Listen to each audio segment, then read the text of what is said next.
A thank you to Joel, who has sponsored the Lunch and Learn today on a special time, and may all be good. Okay, so we're going, and a special thank you to Ner Le'elef, which is where the source sheet that I've given out to you, where that has been drawn from. Is there some connection there? Not that, Ner or Ner? Huh? Ner or Ner? Okay, so it's an organization called Ner Le'elef, a wonderful organization. Actually, they do a lot of things, but one of the things they do is they train guys who are learning in Israel in order to be effective kiruv, teachers, rabbanim, educators, whatever it might be, that they're going to come back to the States and do. So they have a wonderful program there, and then they commit to do, I think it's 2 years, once they come to the States, to be working in that capacity. Okay, so we're going to be going through the Gemara, and we're going to go through two different aspects that the Gemara discusses.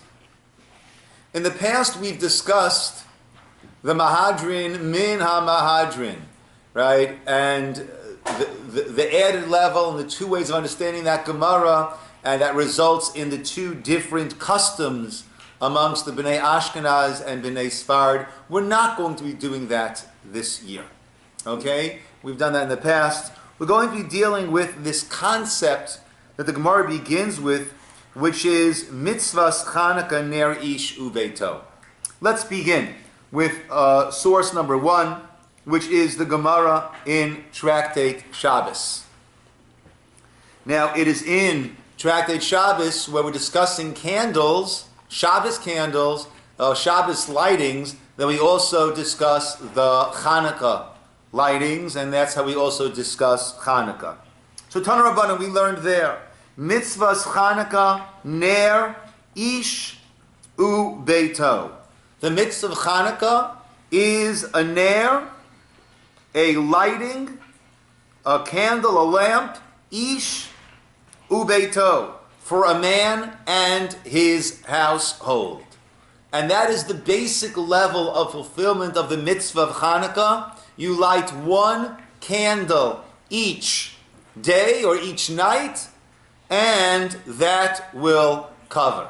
Okay, so that is the mitzvah of Chanukah, ner ish ubeito. That's the basic level, one candle per household per night. By the end of the 8 nights of Chanukah, you've got yourself a grand total of 8. That is the amount that have been lit. 1 per house per night. One per house per night. Marty? Don't get me angry. Not including the shamash? Okay. Not speaking about the shamash. The shamash is not the mitzvah. The shamash is something that we have to help us do the mitzvah. Okay. But the mitzvah is 1 candle per household, night 1. 1 candle per household, night 2, and so on. The Gemara then says, V'hamahadrin, but those who want to beautify the mitzvah, ner l'kol echad v'echad. There, it's 1 light, 1 candle for each and every person. 3 people in the house. On the first night, we light 3. On the second night, we light 3. On the third night, we light 3. V'amahadrin min ha-mahadrin, and those who enhance the mitzvah the most, Beit Shammai says Yom Rishon, the first day, Madlik Shmona Mikan ve'elech pochet v'holech.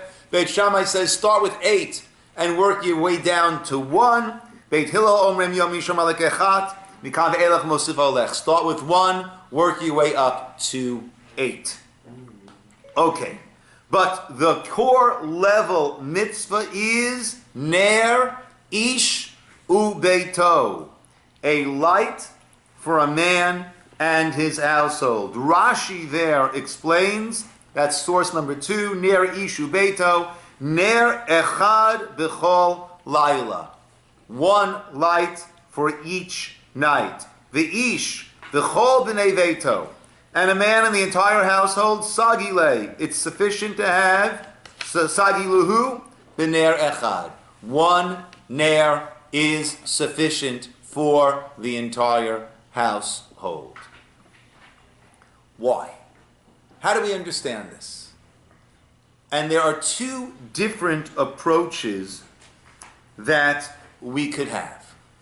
One approach is similar to, let's say, Shabbos candles, right? Or maybe Shabbos candles is such a great example. Let me give a better example. Let's say Kiddush, okay? In a normal household, how many Kiddushes are made at the meal? Usually one Kiddush is made at the meal. Everyone's obligated in the Kiddush, and one person makes that Kiddush, and by that person making Kiddush, then everyone fulfills their mitzvah.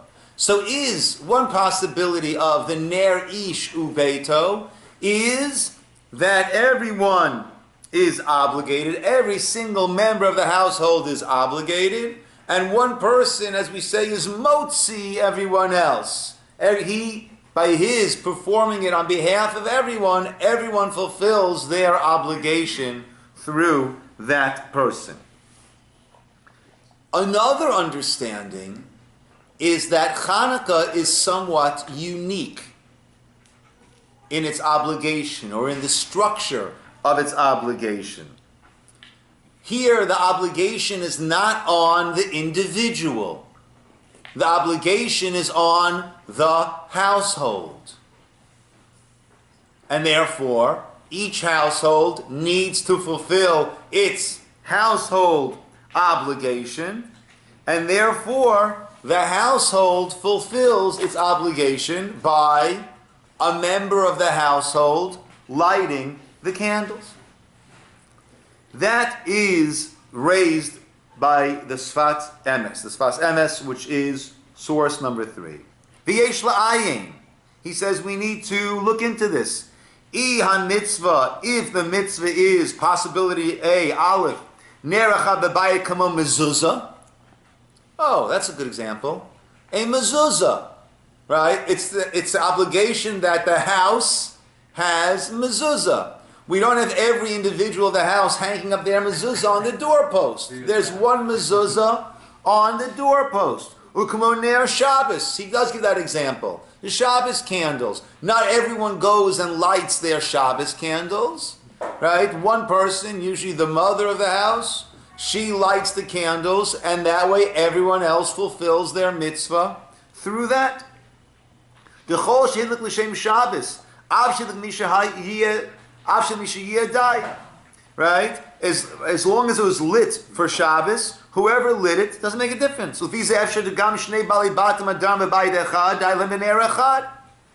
Right? And it could be if you have two families living in the same household, sharing a household, it's enough to have that one ner, like you have that one mezuzah on the door, like you have Shabbos candles.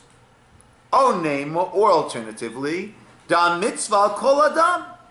Or the mitzvah is on each and every individual, like we say by Kiddush. The mitzvah is on each and every individual. El de balabayit motzi kol b'nei adam. But what happens? The Baal Habayit, he is the one who performs the mitzvah, and by doing that, everyone else fulfills their obligation. So those are the two ways of looking at it. An interesting halachic nafkamina, as we call it. Nafkamina is a practical difference, right? Whenever you have two ways of looking at something, you want to sharpen it by bringing a situation, a case where, right? So at this point, we have two ways of understanding that one person is lighting for the household, right?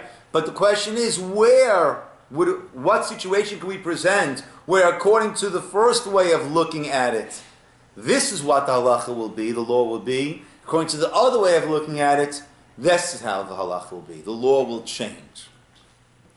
And we have a halacha that on Purim, which is the other Midrabanan holiday, a child under bar mitzvah cannot read Megillah, right? Cannot read the Purim scroll that's read, that all need to hear it.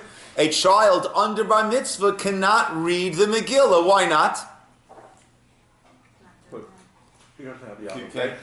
He's not fully obligated, so others cannot fulfill their obligation through him. He needs to be motzi them. Right? Now, even if that child has reached what's called the age of chinuch, where the child understands, 8, 9, 10, 11, 12 for a boy, he understands what's going on, but he's not yet obligated. So, in the tshuva of the Chacham Tzvi, which is source number 4, Svirali de Chanukah, on Chanukah he says, Kevan delav akar kafta de gavra muta chiyav adlaka. It's not on the individual person where the obligation rests. Ela echad mikol balai bayit. But as long as you have one person from this group of, that we're terming household, from the group of balai bayit, madlik, as long as he lights b'petach hachatzer, in the open, by the doorway to the yard, the courtyard, V'shuv ein shum chiyav al shum echad mikol balai bayit, and at that point there is no further obligation on any other of the balai, of people of the house. Afa pi shelo shamu bracha, even though they have not heard the bracha. V'lo ra'u ha'adlaka, and they have not seen the hadlaka. Right? That's interesting. When it comes to Kiddush, you need to hear the Kiddush. It's not enough that Kiddush was made in the household. You need to hear the Kiddush. So that could be a practical nafkamin, a practical difference. So you have to be there hearing and having in mind to fulfill your mitzvah through that person. If the mitzvah is on each individual and he is my representative, as it is by Kiddush, I have to be there, I have to hear it. If it's for the household, I'm a member of the household has taken care of his obligation. Amina tu lo tzarich l'dahar kameklali alai b'go beitai. Right? And Rabbi Zera said, since I've been married, right, I don't delight anymore. The lighting for me back in the house is taking, I guess he was traveling for his learning. I'm taken care of. Am talachi sagi b'katan shigia lechinuch. Interesting. According to this approach then, a katan, if it's a household obligation, then a katan, a minor, who has not yet reached the age of bar mitzvah, he can do it. There he can do it.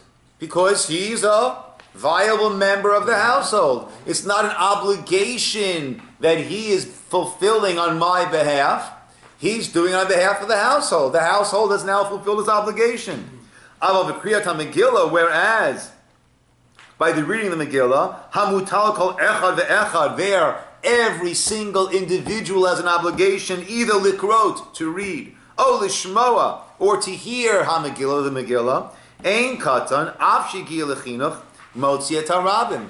A katan, even though he's reached the age of chinuch, he can't do it for others. Then he says, this seems correct to me, v'nira li. So, why is Chanukah, according to that tzad, according to that way of looking at it, that Chanukah is different than the other mitzvahs? And Chanukah is the mitzvah on the household. Why? Why is Chanukah different? That by Chanukah we find there is a mitzvah on the household. So that there are a couple of different approaches to. Source number 6 is the Pnei Yehoshua. The Pnei Yehoshua is one of the commentaries. I'm sorry, source number 5, thank you. Is one of the commentaries on the Gemara, on the Talmud. Ela Deshani Acha, he writes it's different over here. She'ein Acha Ikra Mitzvah Ela B'Samach L'Rashut HaRab Mishum Mishum Pirsumei Nisa.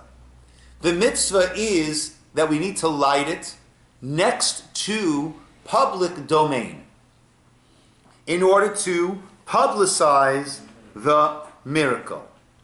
Mishum kach hitilu chovat mitzvah zo ki'ilu hi chovat habayit. So he says, therefore, they have placed this obligation as if it is an obligation of the bayit. It's a house obligation. It's got to be done next to the public domain. So therefore, it's done in our houses that are next to the public domain, and therefore it's a mitzvah on the house. So that's more of a practical explanation as opposed to a spiritual or explaining why it makes sense that this would be specifically on the house. There is a medrash, which is source number 6, 7, and 8, which speaks about the gezerot, the decrees that the Greeks had made. So we know famously the main decrees were against Shabbos, against the Sabbath, against Rosh Chodesh, the new month, against circumcision, against Torah study. But there are also words, we're going to see now, decrees that were meant to cause destruction to the whole family structure and the holiness of the Jewish family. They were going at the Jewish bayit, the Jewish home. Amdu v'gazru, which is number 6. Amdu v'gazru, kol ben Yisroel she'oselo briach ha'maskeh lepitko yidaker b'cherev. Any Jew who has a bolt or a masker, a form of locking his door, will be killed. Why the measure says, Kidei shelo yeh Yisroel kavod v'lo reshut, that we should have neither kavod honor v'lo reshut tzniut, or any private domain. Shekol bayit she'ein lo delet ein lo kavod v'lo tzniut. Any house that has without a door has no honor, has no privacy, has no modesty. Whoever wants to enter can enter, day or night. Came in Shiro Yisroel, right? Yeah. So they wanted to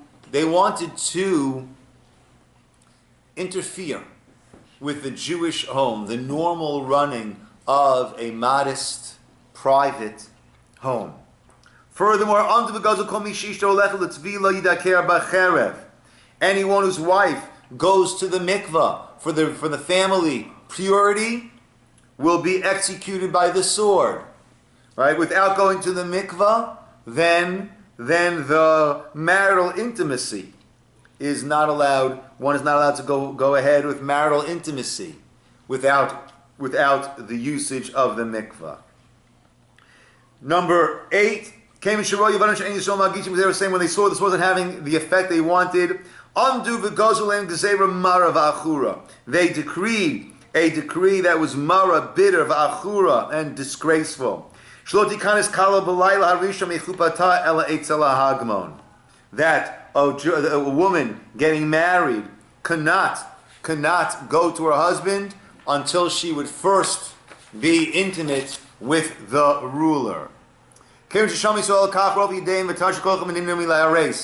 the Jews stopped getting married. Right? And the daughters of Israel would mature and become old while they were still betulot, while they were still virgins. So what they were doing is they wanted to deconstruct the Jewish home. Therefore, an explanation is given. Why would Chanukah be different than all the other holidays? That Chanukah becomes a mitzvah not on the individuals, but on the home, on the household? Because there was the household that was saved. That's what was being challenged. That's what they were trying to destroy. And we celebrate the miracle as a household unit. Didn't they learn that from Mitzrayim, though? Didn't they hang out with Mitzrayim and learn that? I'm not sure what you mean, though. Mitzrayim and Egypt, the Egyptians were trying to do the same kind of thing. Which thing? The children. No, they would come in at any time, whatever, do whatever. Actually, No. I think the Torah specifies that the one case of a Jewish woman being compromised, right, was that case of Shlomit Badivri, right? That's the one case, and in fact, in order that we shouldn't say that, Dove, because people would say, well, if they ruled over our bodies, I'm sure they were, doing what they wanted with our wives. Right. That's why when we're listing the families there, we have the Shem Hashem, the Yud and the Hey, at the beginning of each of those names, in order to show us that, in fact, the purity was maintained. Yeah. Okay, let's move on to the second part that I'd like to discuss, learn through with you, which is the difference in opinions we have between Beit Shammai and Beit Hillel. Is it 1 to 8 candles or 8 to 1 candles? So again, just very briefly, so the base level is 1 candle per household per night. The Mahadran came along and said there's a better way to do it. What's the better way to do it? Every member of the household should light 1 candle each night. 4 members of the household, for the first night, for the second night, for the third night, for the fourth night, and so on. Along came the Mahadrin min ha-Mahadrin, and I'll just spend just a moment on this. And there are 2 ways of understanding this. Are they Mahadrin min ha-Mahadrin? Mahadrin means beautifying it, min ha-Mahadrin, right? So is there beauty? And they say, according to Beis Hillel, go 1 to 8. According to Beis Shammai, go from 8 down to 1. The question is, are they arguing on the second level? And they're saying, you're saying the better way, the way to improve it, to beautify it, is everyone lights. I disagree. Only one person lights. But the way to beautify it is 1 the first night, 2 the second night, 3 the third night, 4 or 8, 7, 6, 5. So are they disagreeing? Are they Mahadrin, Mina Mahadrin? We have a better Hidur than, T-H-A-N, than your Mahadrin. We have it better than you. We have a better way of beautifying. And that is, in fact, the minhag of the Sfardim. The Sfardim have 1 Chanukah lit per household, but they build it up, 1 to 8. They view the Gemara as Mahadrin, Mina Mahadrin. We have a better way of beautifying than your beautification. Instead of adding to this, beautifying the mitzvah by having everyone light, no, the better way to do it is 1 person lighting, but 1 to 8. That's one way of understanding the Gemara. In that case, we had our base, we had 1 potential add-on, and we have a second add-on. Both of them being adding on to that first base. The other way of learning the Gemara is we have the base level, 1 per household. Let's beautify that. How do we do it? Everyone lights. Not every person in the household lights. Let's beautify it even further. So it's A, and then B, and then C on top of it. As opposed to A and B over here and C over there. Not building, C does not build on B. Right? And the meaning of the Ashkenaz is Mahadrin Mina Mahadrin. You're saying the best way, the mitzvah is 1. You're saying make it even better. Everyone light. Great, I love it. And let's make it even better. Everyone lights, not 1 candle, but everyone lights. 1 on the first, 2 on the second, 3 on the third. Right? And that is, there are 2 ways that the Rishonim learn the Gemara, and that results in the 2 different customs that we have between the Ashkenazim and the Sfardim. I don't want to spend time on that this time. I would like to work on this understanding of why 1 to 8 or 8 to 1. So let's see what the Gemara says about that. Okay? So we had back in source number 1, we had Beit Shammai said 8 down to 1. Beit Hillel said 1 to 8. Now we're going to source number, am I right? Okay, so 9 is again the Gemara again that we had already. Let's go to number 10, where the Gemara explains what are the reasons of Beit Shammai and Beit Hillel. Amar Ula Ula says, there are 2 opinions in Ma'arava, in the west, which was the land of Israel. If you're in Bavel, the west is Israel. Rabbi Yossi bar Avin, Rabbi Yossi bar Zavida. Two Rabbi Yossis, and they argue. Chadamar one says, Taina Beis Shammai keneged Yamam Nichnasim. Taina Beis Hillel keneged Yamam Hayotzim. Beis Shammai is looking at how many days left. 8, 7, 6, 5, 4, 3, 2, 1. Beis Hillel is looking at how many days to come. Right? You know, how many days have we already gone through? 1, 2, 3, 4. The Chadam, the other one says, Taina Beis Shammai keneged Parei Hachag. The reason the Beit Shammai is like the sacrifices, the bulls that were brought on Sukkot.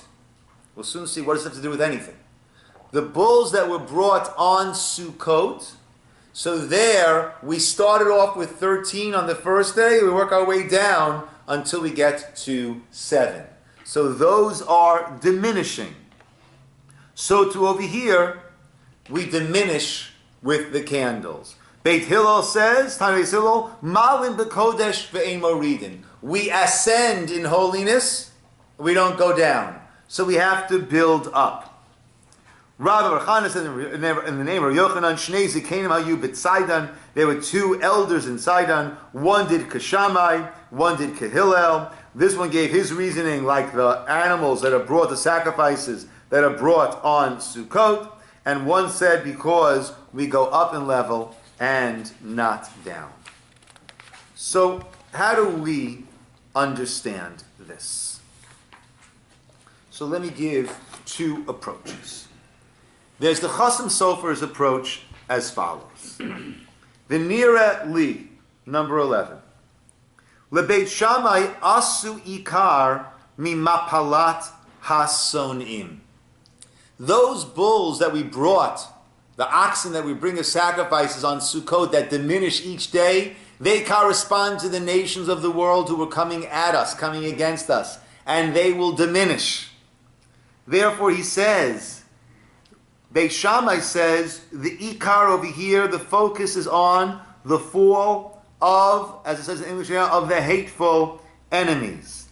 Al keinev pochet v'holech. That's why we keep diminishing and diminishing, right? Our enemies will be diminished and diminished and diminished. Ulebeis Hillel kavu neged aliyatan shel Yisroel. According to Beis Hillel, we're looking at the elevation of Israel, our ascent to a higher point. As it says, Ma'alin Bakodesh, we're looking at the increase, the step up in terms of the Kedusha, in terms of the holiness. So we're looking at the downfall of our enemies, and actually we know that there were 2 main things that we're celebrating. There is the war, and there is the oil. So we're looking at our enemies getting weaker and weaker, or we're looking at our increase in the Kedusha, in the holiness. There's a Rab Zevin in his L'or Halacha who explains as follows. Rab Zevin teaches that Beit Shammai and Beit Hillel's many points of contention that we have throughout the Talmud are tied to one general theme. Beit Shammai is focusing on the potential. Beit Hillel is focusing on the actual. There's the potential and there is the actual. And he writes as follows. The Kolcho shel Hashem and Lidlok, which is number 12. The Kolcho shel Hashem and Lidlok pi shmona. Bipoal haya lehefech. Barishon ra'u hanes b'layla echad bilvad, u'machrato ra'u od b'layla echad, v'chein b'chol layla hosifu lirot hanes. V'kach nechlu Beis Shammai Beis Hillel. The oil's potential on the first day, what did it contain in it? Miracles but miraculous. In retrospect, on that first day, that jug contained the potential miracles for 8 days. On the second day, that jug contained the potential miracle for 7 days, and then 6. By the last day, that contained the potential miracle for 1 day. Therefore, the potential kept going down of what this contained. What miraculous days did it have in it that kept going down? According to Beis Hillel say we look at the opposites. We look at not the potential, but the actual. 1 day miracle. Second day, we had 2 days of miracle. 3 days of miracle. 4, 5, 6, 7, 8. By the 8th day, we've had 8 days of miracle. So are we looking at the potential for more, or are we looking at what is the actual? What do we have? And it's interesting with this concept of Beit Shammai looking at the potential and Beis Hillel looking at the actual. In general, the halacha follows the opinion of Beis Hillel. Right? That's the world, the actual, the world in which we live. We say that we will follow the rulings of Beit Shammai when? In the time of the Mashiach. Right? That is the potential. We'll just end with a very, very beautiful piece from Rabbi Berelwein. He writes along the lines of this, of what we said above. Chanukah, in its halachic discussions of various applications, represent the necessary 2 components of Jewish life. These are reality, number 13. These are reality and potential. Beit Shammai is dealing with potential. Beis Hillel deals with reality, actuality. On the first night of Chanukah, there is a potential for 8 days of holiday to come, and Beit Shammai suggests all 8 lights be kindled. Beis Hillel deals with the actuality, that only 1 day has arrived, 1 light be kindled. And these 2 different views will naturally govern the amount of lights to be kindled on all of the successive nights of Chanukah as well. The halachic process always busies itself with deciding in a practical manner which of 2 conflicting opinions is to become the practice of normative Judaism. The halacha has taught us that we follow the opinion of Beis Hillel in our fulfillment of the ritual of lighting the Chanukah flames. Yet, the opinion of Beit Shammai is not to be ignored and discarded. The Talmud teaches us that the opinions of Beit Shammai and Hillel, Elu ve'elu divrei Elokim chayim is a term that we use. They are both the words of the living God.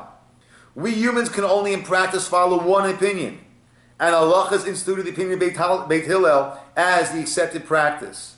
But we cannot forget the underlying value that the opinion of Beit Shammai represents.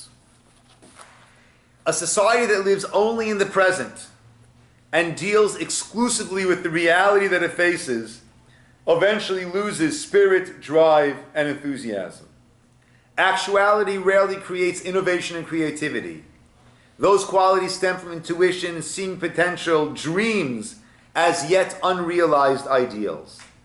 In education, sometimes the failure of the school, the teacher, and thus the pupil as well stems from seeing the student only in his or her present actuality and ignoring the great potential that lies within the young. He writes, Irvine, who was the rabbi of a shul and a yeshiva in Monsey. He writes, when I was head of the yeshiva in Monsey, New York, the great sage Rabbi Yaakov Kamenetsky, who also lived there in Monsey, warned me about the treatment of the mischievous student.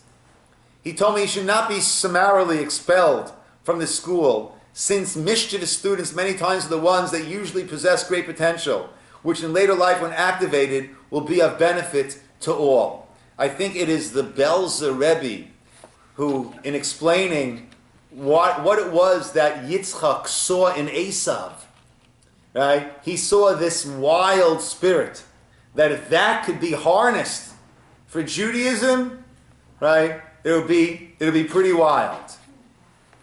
Chanukah represents the combination of these two essential values in Jewish national and personal life. The military victory of the Hashmonaim over the pagan Syrian Greek idolaters was necessary and practical and realistic. It restored Jewish sovereignty of the land of Israel because of it. Jewish rule continued more than 100 years until the arrival of Pompey and the Romans in the country. Chanukah must therefore commemorate the physical, practical, military victory. But Chanukah also represents the rededication of the temple to its holy service and purpose.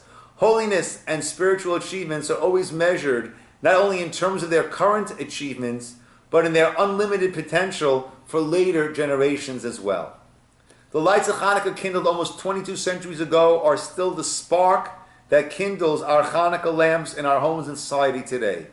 The miracle of the small cruse of oil that somehow burned for 8 days was the harbinger of the story of the inexplicable potential of the Jewish people to survive and still flourish in the dark night of an awful exile. Therefore, Chanukah bids us to be practical and realistic in our behavior and policies, but also guides us to see beyond the moment, to see the great potential that lies within Jews and Jewish society, and to attempt to actualize that potential. The reality of the problem that faces us should never be allowed to eclipse the talented, holy potential that lives within us. So those are the two approaches that we have to the lighting and the practical halacha. Of course, it follows Hillel, but we don't negate Shammai. Yes? Getting back to the first of who's obligated in this household unit concept, but then at the end we said to make it beauty upon beauty. So isn't the best practice that everyone who could would have their own Chanukah? That's the Ashkenazic view of the best practice. And the Sephardic view of the best practice is to have one Chanukah per household. Nice. And Yeah. who, if anybody, holds today this one candle? Well, we don't. We live in an affluent society. So it's not such a stretch for anyone to have. But let's say a person is traveling and is unable to, then a person, could fulfill the mitzvah through just one, right? Or, let's say, You're in a hotel room or something. Right. And just as an aside, just keep in mind when we light tomorrow, those who are using the Chanukah candles, those nice little decorative Chanukah candles, which burn about 30 to 35 minutes, right? Tomorrow when we're lighting, we need to light before Shabbos comes in.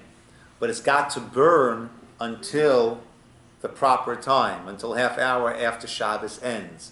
So those regular little Chanukah candles are not going to work. So one can either use Shabbos candles, right? And if they can't fit in the Chanukah, a very simple eitzah is to take those Shabbos tea lights that come, right?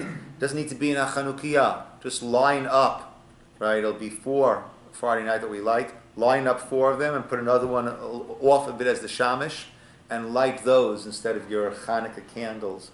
And that way, light those as your Chanukah candles instead of the usual colorful little Chanukah candles, and that way it will burn the requisite amount of time. So in total it should burn for 30 plus 18 minutes? No. Let's say now the proper time to light is 5:30. Yeah. 5:27. Let's say 5:30. So it needs to burn till 6 o'clock, Okay. right? But on Friday, you're lighting it at 4:20. Right. So it needs to burn about an hour and 40 minutes. Uh-huh. So if you use a Shabbos candle, you're good for 2 to 4 hours. So it needs to burn a half an hour beyond. Right. Right now, tonight we light 5:30. It needs to burn until 6. Right. So you're lighting on Friday, you're lighting earlier with a bracha, but it also needs to burn till 6. In order to do that, it's got to burn close to an hour and 45 minutes. So it has to be burned as if you had lit it at the appropriate time. Correct. It needs to burn a half hour through the appropriate time. So That's you can correct. use Shabbos candles. You can use Shabbos candles. Sometimes a person likes to use a certain Chanukah and they can't get the candles in there. They have no place to put those candles. That's why I suggested that's where the tea lights can come. Yeah, that also works. Okay, my friends. Yes, I have a Al. cool question. So, when we think about the miracle of Hanukkah, right? The typical idea is that it's an 8-day miracle, right? But isn't the miracle really only 7 days? It was supposed to burn for 1 day. The famous, so you mechavein, Alan, to the Beit Yosef's question. The famous question of the Beit Yosef is, there were 7 days of miraculous burning. Right. And 1 day there was enough for. So why is Chanukah an 8-day holiday? Let it be a 7-day holiday. To which there are many answers that are given. Some say it is the miracle of the war. That's 1 day celebration. And 7 is for the candles. Others say that he only put in, right, 1/8 of the oil each day. And yet it burned the entire time. So each day was an equal miracle. Right? Others say he filled it up for the first day, but only 1/8 burned each day. In which case, once again, each day was an equal miracle. There are those that say, I mean, there are literally hundreds of answers. My favorite answer is based on the Gemara tells a story of Rabbi Chanina ben Dosa, who had an impoverished household. And one time his daughter confused the jug of the vinegar with the jug of the oil for the Shabbos candles. And she poured in the vinegar, right? There was probably a little bit of oil which floated to the top. So when she lit Shabbos candles, it did light, but then it was Shabbos, and then she realized that it's going to go out. So she came to her father all tearful that they wouldn't have Shabbos candles. And he said to her, the same God that tells the oil to light, he can tell the vinegar to light, to burn. And the Gemara says that Shabbos, the candles burned throughout the entire Shabbos until Havdalah time. Ooh. Right? And the idea being that oil burning, right? A nature is a miracle that we've grown accustomed to. Right? Who's to say there should be these things that they burn? Right? That too is a gift. That too is a miracle from Hashem, that all of our needs are taken care of. So therefore 1 day is for oil burning. Just the very fact that oil burns. To recognize that nature is this miraculous world that Hashem has set onto a certain course. I just saw 2 beautiful quotes. I was reading from Ray Sachs last night. He said that science is an explanation. Science is about explanation. Religion is about meaning. And then he quoted from Einstein that religion without science is blind. Science without religion is lame. Interesting. Okay, we will call it over here. Yeshikoach, and thanks again to Joel for the sponsorship. Yes? Thank you, Joel. Bob. Lighting 8